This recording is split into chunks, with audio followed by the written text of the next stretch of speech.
Yes, I think it's pretty clear that this is a response by Beijing to the EV investigation that the Commission announced back in September, formally launched in October. It's important to know that France was the driving force, certainly a vocal supporter of this Commission investigation.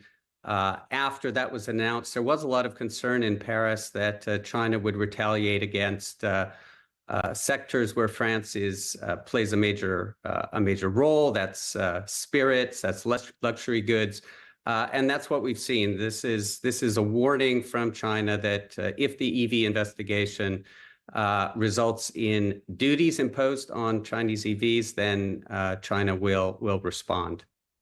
Now, we know that there's rumors in Brussels that the European Commission could actually open further investigations into China related, for instance, with the wind, solar energy and so on. So I was just wondering, really, if this latest move from China makes it less likely that the European Commission will move ahead with similar investigations.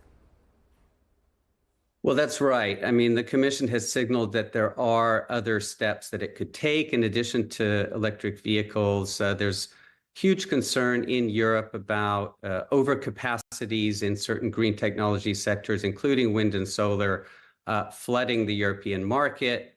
European Commission President Ursula von der Leyen has spoken at length about this.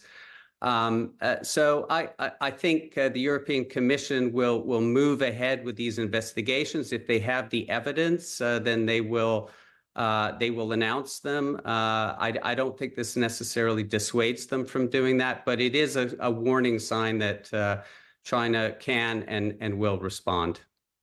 So broadly speaking, how do you see the European-China relationship at this stage? Because obviously that could also have implications for the European economy, given how big their trade links are. How would you characterize this relationship, really? Well, the relationship has been certainly deteriorating for the better part of half a decade.